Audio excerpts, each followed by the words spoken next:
ਨਾਨਕ ਨਾਮ ਚੜ੍ਹਦੀ ਕਲਾ, ਤੇਰੇ ਭਾਣੇ ਸਰਬੱਤ ਦਾ ਭਲਾ। ਚੈਨਲ ਨਾਲ ਜੁੜੇ ਰਹਿਣ ਲਈ ਚੈਨਲ ਨੂੰ ਸਬਸਕ੍ਰਾਈਬ ਜ਼ਰੂਰ ਕਰ ਲਓ ਤੇ ਬੈਲ ਆਈਕਨ ਨੂੰ ਜ਼ਰੂਰ ਦਬਾ ਲਓ ਤਾਂ ਕਿ ਤੁਹਾਨੂੰ ਆਉਣ ਵਾਲੀ ਵੀਡੀਓ ਦੀ ਅਪਡੇਟ ਮਿਲਦੀ ਰਹੇ।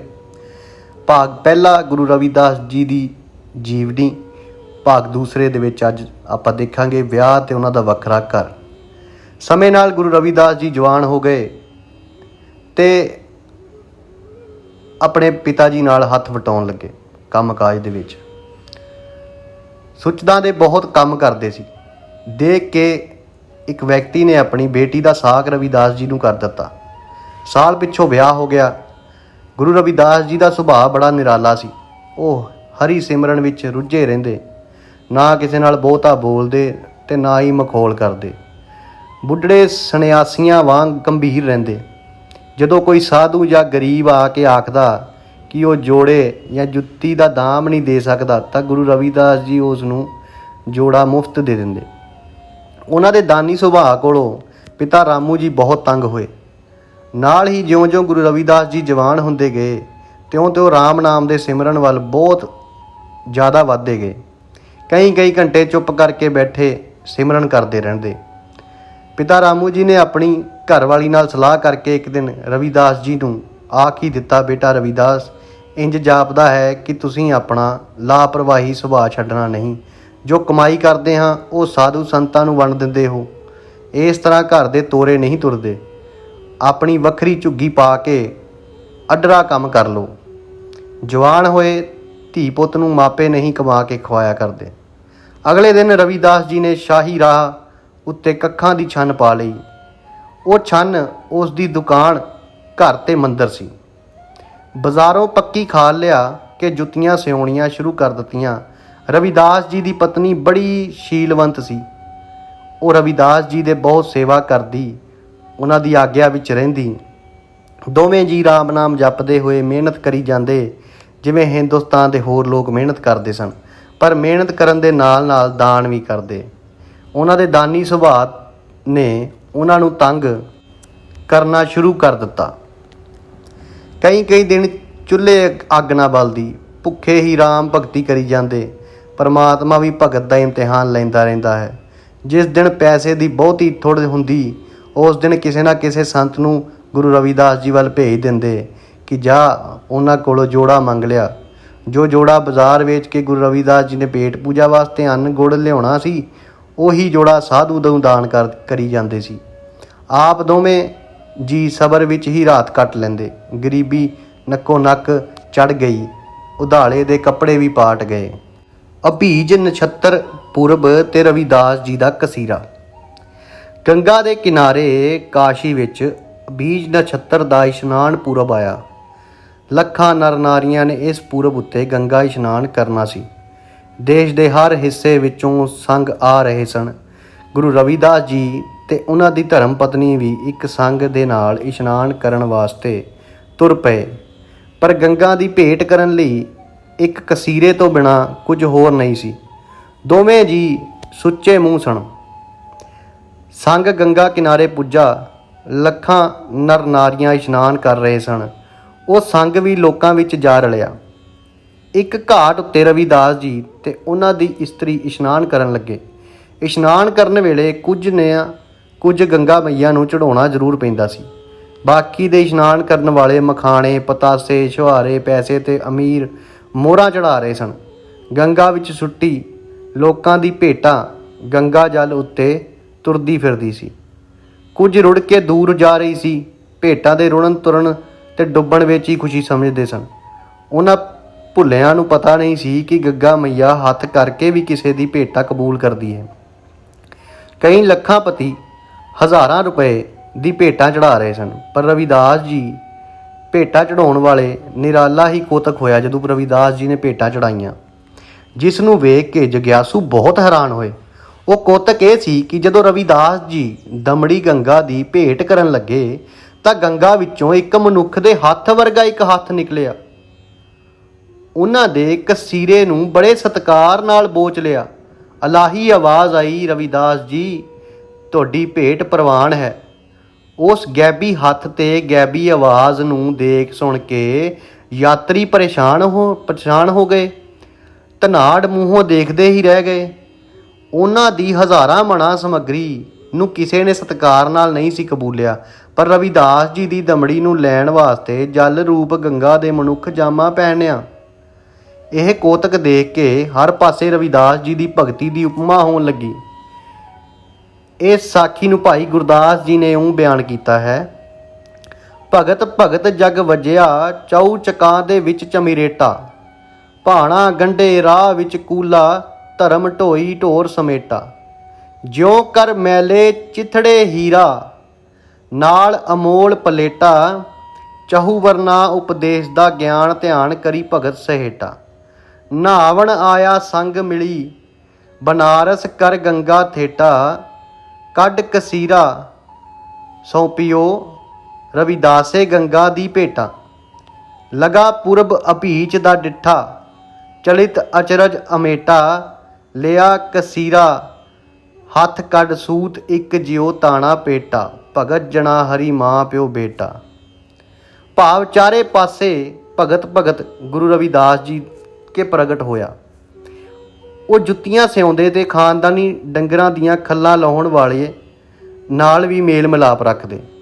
ਜਿਵੇਂ ਪੁਰਾਣੀਆਂ ਟਾਕੀਆਂ ਵਿੱਚ ਵਲੇਟ ਕੇ ਰੱਖਿਆ ਹੋਇਆ ਹੁੰਦਾ ਹੈ, ਤਿਵੇਂ ਗਰੀਬੀ ਵਿੱਚ ਉਹ ਭਗਤ ਰਵਿਦਾਸ ਜੀ ਦੇ ਨਾਲ ਇੱਕ ਨਿਆਈ ਸੀ।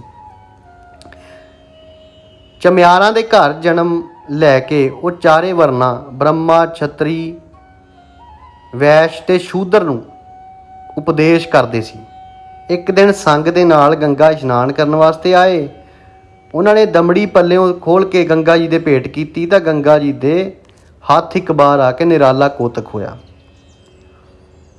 ਉਹਨਾਂ ਨੇ ਹੱਥ ਕੱਢ ਕੇ ਕਸੀਰਾ ਫੜ ਲਿਆ। ਸਮਝੋ ਰਵਿਦਾਸ ਜੀ ਤੇ ਗੰਗਾ ਜੀ ਦਾ ਇੰਜ ਸੰਬੰਧ ਸੀ ਜਿਵੇਂ ਕੱਪੜੇ ਵਿੱਚ ਤਾਣੇ ਤੇ ਪੇਟੇ ਦਾ ਹੁੰਦਾ ਹੈ। ਭਗਤ ਹਰੀ ਦੇ ਪੁੱਤਰ ਹਨ ਤੇ ਹਰੀ ਮਾਂ ਬਾਪ ਦੀ ਤਰ੍ਹਾਂ ਪਿਆਰਾ ਹੈ। ਭਗਵਾਨ ਰਵਿਦਾਸ ਜੀ ਦੀ ਪ੍ਰੀਖਿਆ ਕਰਨੀ। ਭਗਤਾਂ ਦੀ ਪ੍ਰੀਖਿਆ ਭਗਵਾਨ ਕਰਦੇ ਆਏ ਹਨ। ਕਈ ਭਗਤ ਭਗਵਾਨ ਨੂੰ ਜਾਚਦੇ ਆਏ ਨੇ। ਰਵਿਦਾਸ ਜੀ ਦੀ ਗਰੀਬੀ ਨੂੰ ਦੇਖ ਕੇ ਭਗਵਾਨ ਨੇ ਸੋਚਿਆ ਕਿ ਭਗਤ ਦੀ ਪਰਖ ਕਰ ਲਵਾਂ, ਕਿਤੇ ਭਗਤ ਕੱਚਾ ਨਾ ਰਹਿ ਜਾਵੇ। ਸੰਸਾਰ ਦੇ ਵਿੱਚ ਮਾਇਆ ਦਾ ਲਾਲਚ ਸਭ ਤੋਂ ਵੱਡਾ ਲਾਲਚ ਹੈ। ਸਾਧੂ ਦਾ ਭੇਸ ਧਾਰ ਕੇ ਭਗਵਾਨ ਰਵਿਦਾਸ ਜੀ ਦੀ ਝੁੱਗੀ ਵਿੱਚ ਆ ਗਏ। ਰਵਿਦਾਸ ਜੀ ਨੇ ਜੀ ਆਇਆਂ ਆਖਿਆ, ਬੈਠਣ ਵਾਸਤੇ ਮੂੜਾ ਦਿੱਤਾ ਤੇ ਜਲ ਪਾਣੀ ਪੁੱਛਿਆ।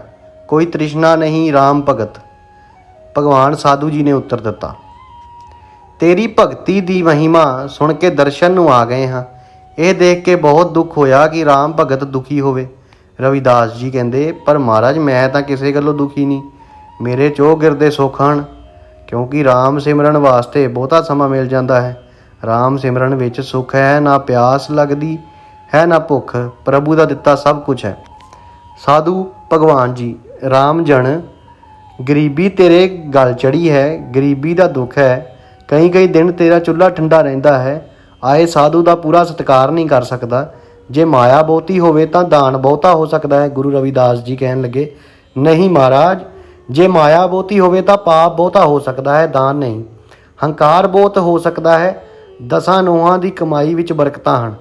ਦਾਨ ਵੀ ਉਹ ਫਲਦਾ ਹੈ ਜੋ 10 ਨੋਹਾਂ ਦੀ ਧਰਮ ਕਿਰਤ ਵਿੱਚੋਂ ਕੀਤਾ ਜਾਵੇ। ਅਸੀਂ ਪ੍ਰਸੰਨ ਹਾਂ। ਸਾਧੂ ਭਗਵਾਨ ਜੀ, ਮੇਰੇ ਕੋਲ ਪਾਰਸ ਹੈ। ਇਹ ਆ ਕੇ ਸਾਧੂ ਨੇ ਗੋਲ ਪੱਥਰੀ ਦੀ ਵੱਟੀ ਕੱਢੀ ਤੇ ਰਵਿਦਾਸ ਜੀ ਨੂੰ ਦਿਖਾਈ। ਰਵਿਦਾਸ ਜੀ ਕਹਿਣ ਲੱਗੇ, ਇਹ ਪਾਰਸ ਕੀ ਕਰਦਾ ਹੈ? ਸਾਧੂ, ਜਿਸ ਚੀਜ਼ ਨਾਲ ਛੁਆ ਦਿੱਤਾ ਹੋਵੇ ਉਹ ਚੀਜ਼ ਸੋਨਾ ਬਣ ਜਾਵੇਗੀ। ਲੋਹੇ ਨੂੰ ਛੁਆ ਕੇ ਸੋਨਾ ਬਣਾ ਲੈਣਾ। ਜੁੱਤੀਆਂ ਵੇਚਦੇ ਹੈ, ਜੁੱਤੀਆਂ ਦੀ ਥਾਂ ਸੋਨਾ ਵੇਚ ਕੇ ਮਾਇਆ ਇਕੱਠੀ ਕਰ ਲਓ। ਉਸ ਮਾਇਆ ਨਾਲ ਪੱਕਾ ਮਕਾਨ ਰਹਿਣ ਵਾਸਤੇ, ਸੁੰਦਰ ਮੰਦਰ ਪੂਜਾ ਵਾਸਤੇ ਅਤੇ ਸਰਾਂ ਆ ਗਏ ਦੇ ਆਰਾਮ ਵਾਸਤੇ ਤਿਆਰ ਕਰ ਲਓ। ਭੰਡਾਰੇ ਖੋਲ ਦੇਣ, ਨੰਗਾ ਭੁੱਖਾ ਕੱਪੜਾ ਤੇ ਅੰਨ ਹਾਸਲ ਕਰੇਗਾ। ਹਰ ਪਾਸੇ ਤੁਹਾਡੀ ਉਪਮਾ ਹੋਵੇਗੀ। ਇਹ ਜਗਤ ਚੰਗਾ ਸਮਝੇਗਾ, ਅੱਗੇ ਭਗਵਾਨ ਆਦਰ ਦੇਵੇਗਾ। ਪਾਰਸ ਨੂੰ ਰੱਖ ਲਓ। ਪਾਰਸ ਸੰਸਾਰ ਵਿੱਚ ਦੂਸਰਾ ਭਗਵਾਨ ਹੈ। ਗੁਰੂ ਰਵਿਦਾਸ ਜੀ, ਨਹੀਂ ਮਹਾਰਾਜ, ਇੰਨੀਆਂ ਖੇਚਲਾਂ ਮੇਰੇ ਕੋਲੋਂ ਨਹੀਂ ਹੁੰਦੀਆਂ। ਭਗਵਾਨ ਨੇ ਮੈਨੂੰ ਅਮੀਰ ਕਰਕੇ ਕਸ਼ਟ ਦੇਣਾ ਹੈ। ਉਹ ਭਗਵਾਨ ਅਮੀਰਾਂ ਨੂੰ ਪ੍ਰੇਰੇ ਕਿ ਉਹ ਸਾਧੂਆਂ ਵਾਸਤੇ ਸਰਾਵਾਂ ਤਿਆਰ ਕਰਨ ਤੇ ਲੰਗਰ ਲਾਉਣ। ਜ਼ਰੂਰ ਇਹ ਕੰਮ ਮੈਂ ਕਰਨਾ ਹੈ। ਹਜ਼ਾਰਾਂ ਲੱਖਾਂ ਪਤੀ ਕਾਸ਼ੀ ਵਿੱਚ ਵਸਦੇ ਹਨ। ਰਵਿਦਾਸ ਜੀ ਨੇ ਉਹ ਧੰਦਾ ਚੰਗਾ ਜੋ ਰਾਮ ਚਿਤਾਉਂਦੇ ਰਹੇ। ਰਾਮ ਨਾਮ ਨੂੰ ਵਿਸਾਰਨ ਵਾਲਾ ਅਮੀਰੀ ਜੀਵਨ ਚੰਗਾ ਨਹੀਂ, ਮੈਨੂੰ ਪਾਰਸ ਦੀ ਲੋੜ ਨਹੀਂ। ਸਾਧੂ ਭਗਵਾਨ ਨੇ ਜ਼ਿੱਦ ਨਾ ਛੱਡੀ। ਉਸਨੇ ਪਾਰਸ ਰਵਿਦਾਸ ਜੀ ਕੋਲ ਛੱਡ ਜਾਣਾ ਹੀ ਚੰਗਾ ਸਮਝਿਆ। ਜਦੋਂ ਸਾਧੂ ਨੇ ਰਵਿਦਾਸ ਜੀ ਨੂੰ ਤੰਗ ਕੀਤਾ ਤਾਂ ਰਵਿਦਾਸ ਜੀ ਨੇ ਉੱਤਰ ਦਿੱਤਾ, ਮਹਾਰਾਜ ਜੀ, ਇਸ ਸਿਆਣੇ ਪਾਰਸ ਨੂੰ ਉੱਪਰ ਛੱਤ ਵਿੱਚ ਟੰਗ ਦਿਓ। ਭਗਵਾਨ ਜੀ ਨੇ ਸੋਚਿਆ, ਰਵਿਦਾਸ ਨੂੰ ਪਾਰਸ ਦਾ ਪੂਰਾ ਗਿਆਨ ਨਹੀਂ, ਜਦੋਂ ਗਿਆਨ ਹੋਵੇਗਾ ਆਪੇ ਵਰਤ ਲਵੇਗਾ, ਅਮੀਰ ਹੋ ਜਾਵੇਗਾ। ਪਰ ਰਵਿਦਾਸ ਜੀ ਮਹਾਗਿਆਨੀ ਸਨ। ਉਹ ਪੂਰਬਲੇ ਜਨਮ ਵਿੱਚ ਮਾਇਆ ਦਾ ਰੰਗ ਦੇਖ ਚੁੱਕੇ ਸਨ। ਅਮੀਰੀ ਜੀਵਨ ਨੂੰ ਉਹ ਪਾਪਾਂ ਦਾ ਜੀਵਨ ਮੰਨਦੇ ਸਨ। ਸਾਧੂ ਚਲਿਆ ਗਿਆ, ਪਾਰਸ ਛੱਤ ਵਿੱਚ ਟੰਗਿਆ ਰਿਹਾ। ਸਾਲ ਪਿੱਛੋਂ ਭਗਵਾਨ ਦੀ ਸਲਾਹ ਹੋਈ ਕਿ ਦੇਖ ਕੇ ਆਵੇ ਰਵਿਦਾਸ ਜੀ ਨੇ ਪਾਰਸ ਵਰਤਿਆ ਹੈ ਕਿ ਨਹੀਂ। ਉਹ ਸਾਧੂ ਦਾ ਰੂਪ ਧਾਰ ਕੇ ਰਵਿਦਾਸ ਜੀ ਛੰਨ ਵਿੱਚ ਆ ਗਏ ਤੇ ਆ ਕੇ ਭਾਗ ਲਾਏ। ਆਉਂਦਿਆਂ ਹੀ ਪੁੱਛਿਆ, ਭਗਤਾ, ਅਸੀਂ ਪਾਰਸ ਦੇ ਗਏ ਸੀ, ਉਹ ਕਿੱਥੇ ਹੈ? ਜੀ, ਜਿੱਥੇ ਰੱਖ ਗਏ ਸੀ, ਮੈਂ ਤਾਂ ਹੱਥ ਵੀ ਨਹੀਂ ਲਾਇਆ, ਉਹ ਪਾਰਸ ਮੇਰੇ ਕਿਸੇ ਕੰਮ ਵੀ ਨਹੀਂ, ਰਵਿਦਾਸ ਜੀ ਨੇ ਉੱਤਰ ਦਿੱਤਾ। ਸਾਧੂ ਨੇ ਪਾਰਸ ਚੁੱਕ ਲਿਆ। ਪਾਰਸ ਨੂੰ ਮੁੱਠੀ ਵਿੱਚ ਘੁੱਟ ਕੇ ਸਾਧੂ ਜੀ ਨੇ ਰਵਿਦਾਸ ਜੀ ਨੂੰ ਆਖਿਆ, ਰਵਿਦਾਸ ਧੰਨ ਹੋ, ਤੁਸੀਂ ਆਪ ਪਾਰਸ ਹੋ। ਇਹ ਆਖ ਕੇ ਸਾਧੂ ਭਗਵਾਨ ਮੂੜੇ ਉੱਤੇ ਬੈਠ ਗਏ, ਅਲੋਪ ਹੋ ਗਏ।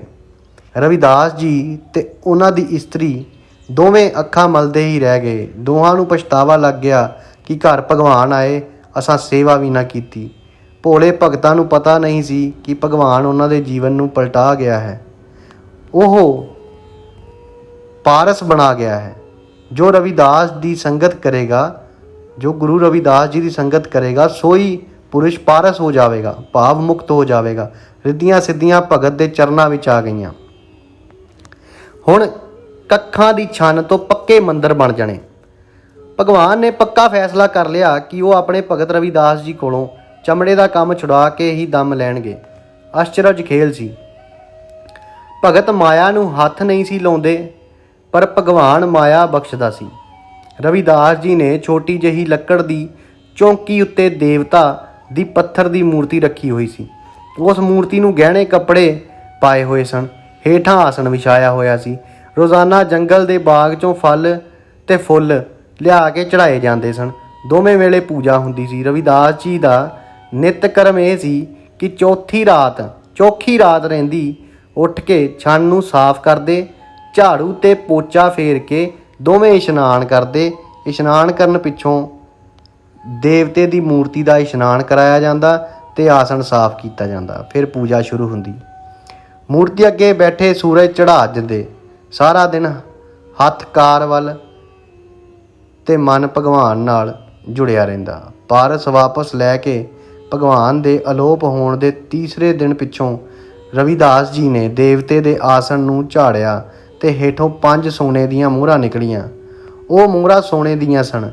ਉਹਨਾਂ ਦਾ ਛਣਕਾਰ ਤੇ ਲਿਸ਼ਕਾਰ ਮਾਇਆਧਾਰੀ ਤੇ ਦਿਲ ਨੂੰ ਤਾਂ ਖੇੜੇ ਤੇ ਮਸਤੀ ਵਿੱਚ ਮਗਨ ਕਰ ਦਿੰਦਾ, ਪਰ ਗੁਰੂ ਰਵਿਦਾਸ ਜੀ ਦੀ ਆਤਮਾ ਉੱਤੇ ਕੱਖ ਅਸਰ ਨਾ ਕੀਤਾ। ਉਹਨਾਂ ਨੇ ਠੀਕਰੀਆਂ ਦੀ ਤਰ੍ਹਾਂ ਚੁੱਕ ਕੇ ਇੱਕ ਪਾਸੇ ਰੱਖ ਦਿੱਤੀਆਂ। ਆਪ ਪੂਜਾ ਕਰਨ ਵਿੱਚ ਰੁੱਝ ਗਏ। ਇਹ ਕੋਤਕ ਇੱਕ ਦਿਨ ਨਹੀਂ ਸੀ। ਰੋਜ਼ ਸਵੇਰੇ ਜਦੋਂ ਭਗਤ ਜੀ ਦੇਵਤਾ ਦਾ ਆਸਣ ਸਾਫ਼ ਕਰਦੇ ਤਾਂ ਉਹਨਾਂ ਨੂੰ 5 ਮੋਹਰਾਂ ਮਿਲਦੀਆਂ। ਉਹਨਾਂ ਨੂੰ ਚੁੱਕ ਕੇ ਆਲੇ ਵਿੱਚ ਰੱਖ ਦਿੰਦੇ।